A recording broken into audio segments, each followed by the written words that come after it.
নমস্কার, দেখছেন জি 24 ঘন্টা 10টা নিউজ নিয়ে সঙ্গে রয়েছে পায়লা। শুরুতেই যেদিকে নজর রাখবো, বাঘা যতীনের স্মৃতি ফিরল ট্যাংরায় ক্রিস্টোফার রোডে, সেখানে হেলে পড়ল বাড়ি। এই মুহূর্তে যে খবর আপনাদেরকে জানাচ্ছি যে বাঘা যতীনের স্মৃতি ফিরল এবার ট্যাংরায় ক্রিস্টোফার রোডে, সেখানে হেলে পড়ল একটি বাড়ি, হেলে পড়ল সদ্য নির্মীয়মান এক বহুতল।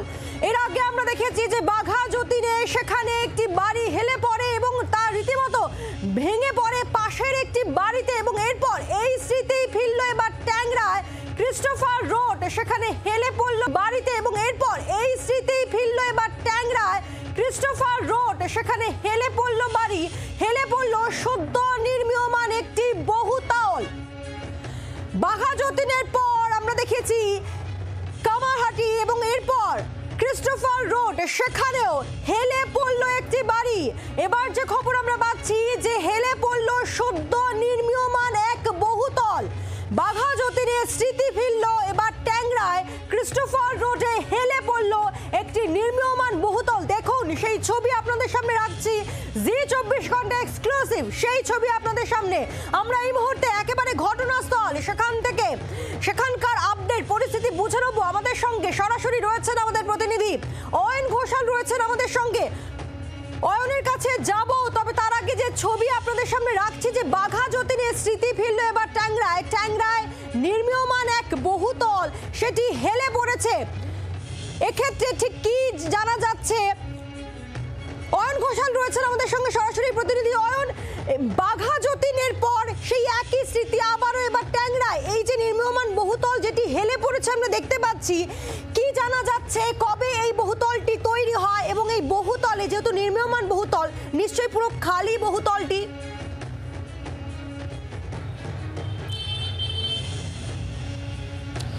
এই বহুতলে এই মুহূর্তে কিছু নির্মাণ কর্মী ছাড়া কেউ নেই, সেটাই সবথেকে স্বস্তির খবর। কারণ একেবারে ছবিতে পরিষ্কার যে এই বাড়ি যেটা নতুন তৈরি হয়েছে সেটা হেলে গেছে একদিকে। পাশাপাশি দুটো বাড়ির ছবি যদি একই ফ্রেমে রাখা যায়, বা দুটো বাড়ির যে সংযোগস্থল তার যদি ছবি নেওয়া যায়, যে ছবি এই মুহূর্তে দেখতে পাচ্ছ তুমি বা দর্শকরা, তাতে দেখাই যাচ্ছে যে দুটো বাড়ির মধ্যে ছাদের দূরত্ব প্রায় নেই বললেই চলে, কমে গেছে। পুরনো যে বাড়িটা আসলে খোলা চোখে সেটাকেই বেঁকা লাগছে, কিন্তু সেই বাড়িটা সোজাই আছে, অর্থাৎ এই বাড়িটা অনেকটা বেঁকে গেছে। বাড়িটা কতদিন আগে তৈরি হচ্ছে, কতদিন ধরে তৈরি হচ্ছে আমি জানি না। বাড়িটা কতদিন ধরে তৈরি হচ্ছে আমরা বলতে পারি। বলুন, সাহস করে বলুন, কতদিন ধরে তৈরি হচ্ছে জানি বাড়িটা? না, আমরা তো আমরা জানি না, আমরা জানি না। এলাকাবাসী ত্রস্ত, ভয় মুখ খুলছেন না। ঠিক যেমনটা আমরা দেখেছিলাম যে গার্ডেন রিচের ক্ষেত্রেও হয়েছিল, কে প্রমোটার, কে এই বাড়ি বানাচ্ছেন, কে এই বাড়ি অ্যাপ্রুভ করেছে, কারা পারমিশন দিয়েছে, কে প্ল্যান স্যাংশন করেছে, এসব প্রশ্নের উত্তর সত্যি কথা বলতে পাওয়া কঠিন। বাসিন্দারা এই মুহূর্তে মুখ লুকোচ্ছেন, তারা প্রত্যেকে দেখতে পাচ্ছেন যে এই দুটো বাড়ির মধ্যে নির্মীয়মান বাড়ি। আমরা বরঞ্চ একেবারে সরাসরি ডিমনস্ট্রেট করে দেখাই দর্শকদের, আমরা দেখব সেই ছবি। বাড়ির পাশ দিয়ে যেতে হবে, এখনও নির্মাণ সামগ্রী রাখা রয়েছে রাস্তার মধ্যে, অর্ধেকটা জুড়ে, অর্ধেকেরও বেশি জায়গা জুড়ে নির্মাণ সামগ্রী ফেলেই বাড়িটি তৈরি হচ্ছে। তার মধ্যে যদি আমরা এই নির্মীয়মান বাড়ি এবং তার ঠিক পাশে 11/2A ক্রিস্টোফার লেন, যেটা পুরনো বাড়ি, দুটো বাড়িকে যদি পাশাপাশি রাখা যায়, তাহলে সমান্তরাল যে অবস্থান, পাইভটাল লোকেশন বলতে আরো স্পষ্ট করে দেখাচ্ছি। দেখো, ক্যামেরাটা উপর দিকে তুলছি, আমি যেখানে দাঁড়িয়ে রয়েছি সেখানে আমার দু হাত দুদিকে ছড়ানোর মতো সামান্য জায়গা আছে।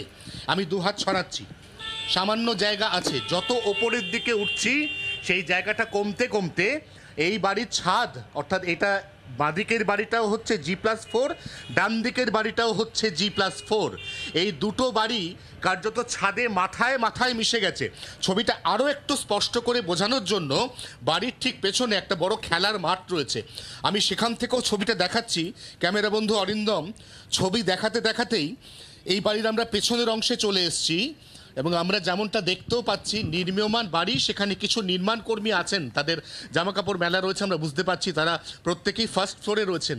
বাকি বাড়িতে আর কোনো বাসিন্দা নেই, এখনও পর্যন্ত ছাদের কোনো কোনো অংশ সেখানে ভাড়া বাঁধা রয়েছে, এবং অত্যন্ত বিলাসবহুল ব্যয় সাপেক্ষ একটা ফ্ল্যাট তৈরি হচ্ছে G+4, যেটা তৈরি হওয়ার পরেই, অর্থাৎ এখানে বাসিন্দারা শিফট করার আগেই এইভাবে বিপজ্জনকভাবে বেঁকে আছে। অয়ন, এই যে garden নিচের বিপজ্জনক reference ছবি তুমি টানছিলাম। আমাদেরকে আমরা দেখাচ্ছ, অতি সম্প্রতি বাঘাযতীন নির্মীয়মান সেই বহুতলটি যেদিকে হেলে গিয়েছে, পাশে একটি G+4 রয়েছে, সেক্ষেত্রে সেই বাড়িতে লোকজন আছে, কারণ ছবিতেই স্পষ্ট, এবং দুটি বহুতলের মাঝখানে যে ছাড় দেওয়া দরকার সেই নিয়মও তো এখানে মানা হয়নি। অর্থাৎ নিয়মকে তোয়াক্কা না করে এইভাবে অবৈধভাবে বহুতল গজিয়ে উঠছে এবং তার ফলস্বরূপ এই হেলে পড়ছে বাড়ি, বহুতল, এবং যার জেরে দুর্ঘটনা ঘটছে।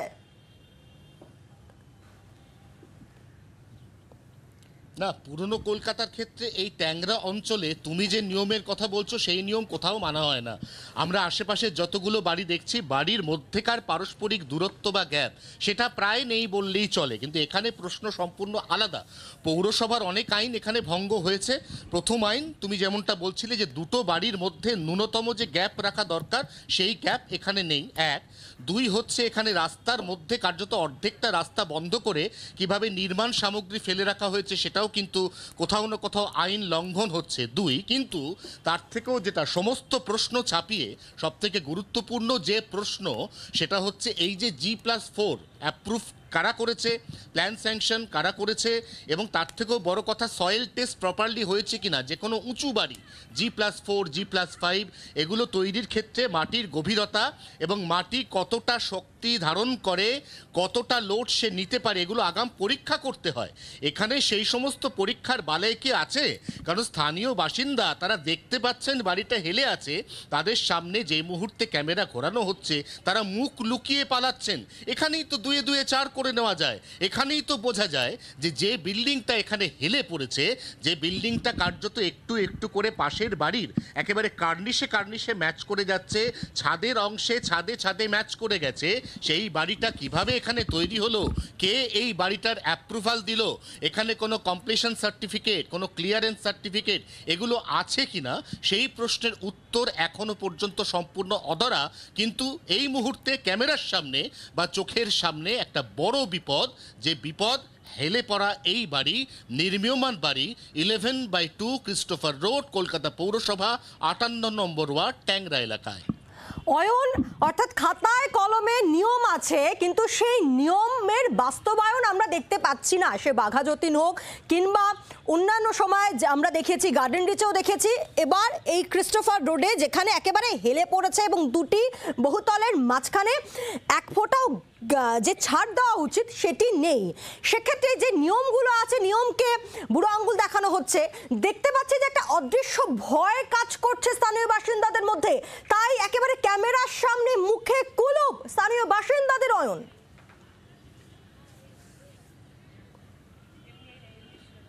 একেবারেই তাই। আমার পেছনেও বেশ কিছু স্থানীয় বাসিন্দা আছেন। এই বাড়িটা এখানে কতদিন ধরে তৈরি হচ্ছে? তৈরি তো হচ্ছে কতদিন, তাও কতদিন ধরে তৈরি হতে দেখছেন? 1 বছর। 1 বছর ধরে। বাড়িটা হেলে যাচ্ছে এটা কতদিন ধরে লক্ষ্য করছেন? এই তো রিসেন্ট দেখছি। রিসেন্ট দেখছেন। আপনারা কতদিন ধরে লক্ষ্য করছেন বাড়িটা হেলে যাচ্ছে? আন্ডার মানে এখনো পর্যন্ত বাড়িতে কেউ লোকই আসেনি, তার আগেই বাড়িটা এভাবে হেলে গেল? মেপে দেখতে হবে যে কোনটা টাল আছে। আন্দাজে টাল টাল এইটাতে আছে, কারণ এই বাড়িটা আমরা দেখতে পাচ্ছি সোজা আছে, এটা টাল বলে এটাকে বেঁকা লাগছে। হ্যাঁ হ্যাঁ, এটাই বেঁকা হয়েছে। প্রমোটার কে জানেন কিছু? না, না। এটা 58 নম্বর ওয়ার্ড। হ্যাঁ, এটা 58। কাউন্সিলর কে? কাউন্সিলর কাউন্সিলর না, আমি তো এখানকার কাউন্সিলর না, মালুম না। সবাই বলছেন মালুম নেহি। এখন প্রশ্ন হচ্ছে যে মালুম থাক বা না থাক, এখানে হাড়ে হাড়ে মালুম হচ্ছে যে কি বিপদ অপেক্ষা করছে। আবারও ঢুকছি সেই জায়গাতে, আবারও বোঝানোর সুবিধার জন্য। এই সংকীর্ণ যে গলিপথ, কার্যত দুটো বাড়ির মধ্যে ন্যূনতম যে গ্যাপ, সেই গ্যাপ না রেখে যে পথ তৈরি করা হয়েছে এই দুটো বাড়ির মধ্যে দিয়ে, সেই পথ দিয়ে হাঁটতে হাঁটতে বোঝা যাচ্ছে যে বাড়িটা একদম নিচে, অর্থাৎ গ্রাউন্ড ফ্লোরে সোজা, ফার্স্ট ফ্লোর একটু টিল্ট, তারপর second floor, third floor, fourth floor একেবারে সম্পূর্ণ একদিকে কাত হয়ে থাকা। এই অবস্থায় দাঁড়িয়ে এই বাড়িটা শেষ পর্যন্ত পুরসভার নজরে আসবে কিনা, বাড়ির বিরুদ্ধে কোনো ব্যবস্থা নেওয়া যাবে কিনা, যিনি বাড়িটি ডেভেলপ করছেন তার বিরুদ্ধে কোনো আইনানুগ ব্যবস্থা নেওয়া হবে না, এই সমস্ত প্রশ্নগুলো থাকছে। তারই মধ্যে কিন্তু অত্যন্ত বিপদ, এই বিপদের ছবি এই মুহূর্তে আমরা একেবারে স্পষ্টতই দেখতে পাচ্ছি আমাদের ক্যামেরায়। অয়ন, যে ছবি তুমি আমাদের সামনে রাখছো, ভয়ানক ছবি। ভাবুন একবার, দুটো বহুতল এবং যার মধ্যে একটি সবে নির্মাণ করা হয়েছে, কিন্তু পাশের বহুতলটি সেখানে মানুষজন থাকেন এবং সেই বহুতলে হেলে পড়েছে সদ্য নির্মীয়মান এই বহুতল, এবং এই বহুতল হেলে পড়েছে। সেক্ষেত্রে একাধিক প্রশ্ন আরো একবার উঠে আসছে যে কিভাবে এইভাবে অবৈধ নির্মাণগুলোর এতটা রমরমা চলছে, কিভাবে হেলে পড়লো এই বাড়ি। কিন্তু সয়েল টেস্ট কি হয়েছিল? দুটি বহুতলের মাঝখানে একটা গ্যাপ দিতে হয়, নিয়ম আছে, খাতায় কলমে নিয়ম আছে, কিন্তু সেটা বাস্তবায়ন হচ্ছে না কেন? কিভাবে এই ধরনের অবৈধ নির্মাণগুলো ছাড়পত্র পেয়ে যাচ্ছে, এই প্রশ্ন বারবার করে উঠছে। কারণ এই ছবি এই প্রথম আপনাদেরকে দেখাচ্ছি আমরা তা নয়, কিছুদিন আগেই আপনাদের মনে থাকবে বাঘা যতীনে, সেখানে একেবারে হুড়মুড়িয়ে তাসের ঘরের মতো আমরা দেখি যে পাশের বাড়িতে ভেঙে পড়ে হেলে পড়া বাড়ি বহুতল। আর এরপরে আমরা দেখি কামারহাটির ঘটনা, এবং তার অতীতে যদি যাই কিছুদিন আগে, খুব অতীত নয়, কিছুদিন আগে গার্ডেন রিচে আমরাও তেমনটা দেখেছি। বারবার করে এই ধরনের ঘটনাগুলো কেন ঘটছে শহরে, কেন আটকানো যাচ্ছে না, এই প্রশ্নগুলো বারবার করে উঠছে। এই ছবি দেখার পর কবে থামবে অবৈধ নির্মাণ প্রশ্ন থাকছে। আমরা আবারও কথা বলবো, আমাদের সঙ্গে সরাসরি রয়েছেন আমাদের প্রতিনিধি অয়ন ঘোষাল রয়েছেন। অয়ন, প্রমোটারকে কিভাবে ছাড়পত্র পেল, ইঞ্জিনিয়ারকে, এই প্রশ্নগুলো ওঠে, কিন্তু মুশকিলটা হচ্ছে যখন এই নির্মাণগুলো তৈরি হয় তার তো একটা প্রক্রিয়া আছে, প্রসেস আছে, সেটা মানা হচ্ছে না। বড় সড় দুর্ঘটনা ঘটছে, তারপরে হুঁশ কেন ফিরছে না?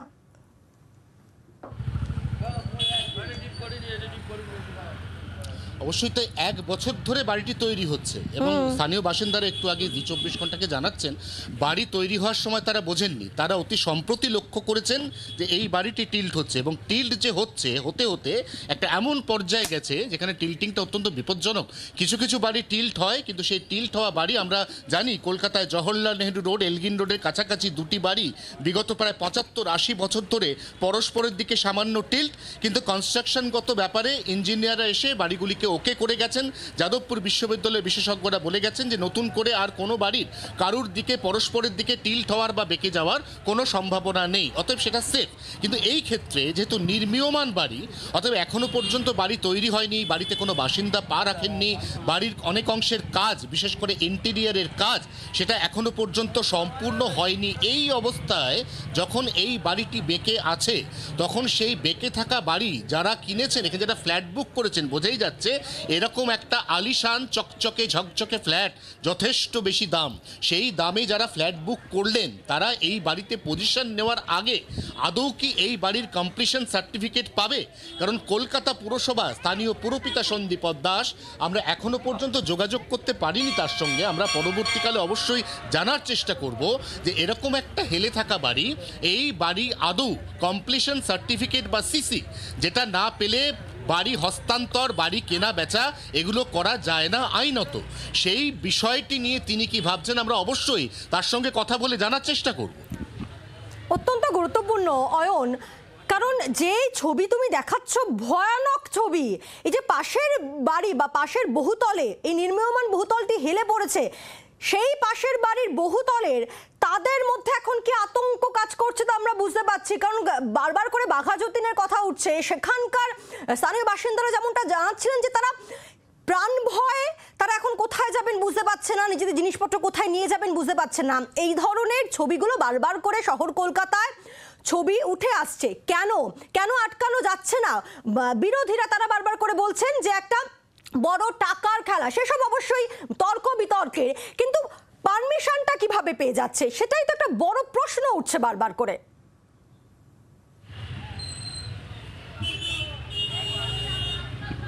অবশ্যই তাই, এবং শুধু প্রশ্নটা বড় এমনটা নয়, প্রশ্ন একবারে সরাসরি নিরাপত্তার। নতুন বাড়ি, এখনো পর্যন্ত এই বাড়িতে সমস্ত বাসিন্দার পজিশন নেওয়া বাকি, ফ্ল্যাট হস্তান্তর সেটা হয়ে গেছে হয়তো কাগজে কলমে, কিন্তু এই ফ্ল্যাটে প্রত্যেকটি বাসিন্দা তাদের এখানে প্রবেশ করে বসবাস করা, এই প্রক্রিয়াটা এখনো শুরুই হয়নি। এই অবস্থাতে কাউকে পুনর্বাসন দেওয়া, অন্য কোথাও রাখা, এই ঝামেলাও নেই। এক্ষেত্রে কোনোভাবে আধুনিক কোনো প্রযুক্তি ব্যবহার করে এই বাড়িটিকে সোজা করার চেষ্টা, এরকম নজিরও কলকাতা শহরের বুকে বিরল নয়। এখন সবথেকে যেটা বড় প্রশ্ন সেটা হচ্ছে, আবারও বলছি, G+4 বা G+5 এই ধরনের নির্মাণের ক্ষেত্রে সব সময় সয়েল টেস্ট করতে হয়। এখন এখানে সয়েল টেস্ট হয়েছিল কিনা সেটা খুব বড় একটা প্রশ্ন, সে প্রশ্নের উত্তর এখনো পর্যন্ত নেই। অতএব কথা নিশ্চিত করে এখনো পর্যন্ত বলার জায়গা নেই যে এই বাড়ি সেটা বৈধভাবে নির্মিত হয়েছে নাকি অবৈধভাবে। এখন খোলা চোখে দেখা যাচ্ছে যে এই বাড়ির সঙ্গে পাশে বহু বহু পুরনো যে বাড়ি 11/2A ক্রিস্টোফার রোড, সেই বাড়ির দূরত্ব ক্রমশ যত বাড়িগুলি ওপর দিকে উঠেছে তত কমেছে। এই অবস্থায় দাঁড়িয়ে এখনো পর্যন্ত যেহেতু এই বাড়িতে কোনো বাসিন্দা নেই, সেটা একটা স্বস্তির খবর। অতএব বাড়ি নতুন করে ইভ্যাকুয়েশন করে বাসিন্দাদেরকে অন্য কোথাও পুনর্বাসন করার কোনো ঝামেলা নেই। অতএব তার আগে পুরসভা ব্যবস্থা নেয় কিনা সেদিকে অবশ্যই নজর থাকবে।